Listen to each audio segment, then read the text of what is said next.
Hello and welcome to the Radio Scilly video news. Sign up to our YouTube channel at youtube.com/Radio Scilly for updates on what's happening around the islands and video reports featuring the people and places you know. Our video report is brought to you in association with Truro and Penwith College. Read about courses and opportunities online and watch the building of the new Penwith campus at truro-penwith.ac.uk. Sign up to the Scilly Lottery and you've a 1 in 2,000 chance of winning £1,000. You can play if you live on the mainland. It helps keep Radio Scilly on air and funds good causes around the islands. Read more at scillylottery.com. The Scilly Lottery, thecillylottery.com. Well, despite the inclement weather on holiday Monday, organisers of the Rotary Fun Day reported a brisk turnout and in total brought in around £2,000. The event on Holgate's Green was to raise funds for Shelterbox and for a trust fund that could help islanders travel to the mainland to see relatives in care or hospital there. It featured the usual fundraising sideshows and chicken racing. Murray Hodgson from the Rotary Club explains. Yeah, there's real chickens, and what we have is they all have a little coloured, they're each coloured a different colour, and we can actually bet on the particular chicken, and we have somebody taking bets on those chickens, and then we start them off, mass start with a finishing line, and the audience line up either side and make a nice gangway for the chickens, and off the chickens go. Sometimes they get distracted and take quite a while to get to the finish line, and last year we had a chicken that left all the others behind, got within 30 millimetres of the finish line and then turned round and went back again. So we have got no favourites, we just gamble on the chicken that we're going to win, and quite honestly it's the best bit of fun you'll have this bank holiday.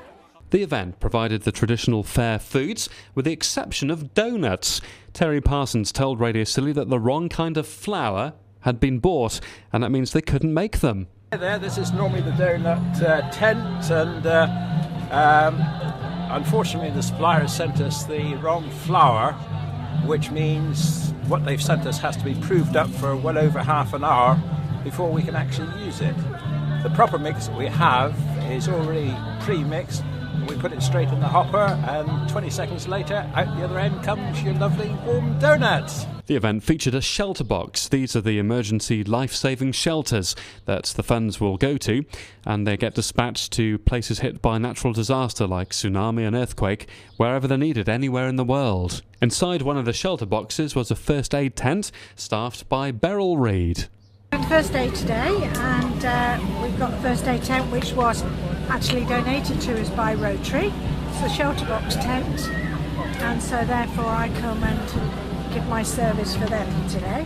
The island's fire brigade put on a show to demonstrate how they could cut a victim out of a car. Declan Risdale from the fire brigade's team on the islands says luckily they've never had to use this in Scilly. Okay, right. Basically all we were doing today was a fairly simple run through of the basic principles of road traffic accident extrication. So we were looking at stabilisation of the vehicle, mitigating any injuries caused during the accident, make the vehicle as stable as possible, and then obviously we're looking at gaining access into the vehicle and casualties at the earliest opportunity. We work on a golden hour principle, which means from time of accident to into hospital within an hour. That's the basic rule of extrication and entrapment rescue. So the guys fixed up the stabilisation, and then we did a small demonstration on the airbags. What would happen if the airbag goes off? And obviously if we attend an accident where the airbag hasn't gone off, then we have to retain it so that it doesn't go off while we're working on the casualty. Because obviously if you're leaning in front of a casualty and the bag goes off of its own accord, you come together fairly suddenly, and we want to avoid that obviously. I think people were quite surprised actually the force at which the airbags went off with. Yes, yeah, it's quite surprising. Although obviously these things do save an awful lot of lives, you're going to be lucky if you get away from an airbag without a broken nose and a black eye.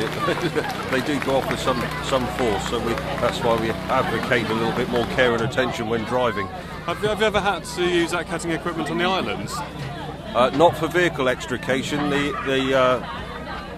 I think we've had two RTCs in the time that I've been doing it, and one of them was fairly minor where the driver was able to climb out on their own, and the other one was so major the driver managed to remove the entire roof of the vehicle themselves under a lorry at Porthmelon, and but fortunately were with it enough to roll onto the seat, so they didn't get themselves trapped, just peeled the roof off and stood up on the seat.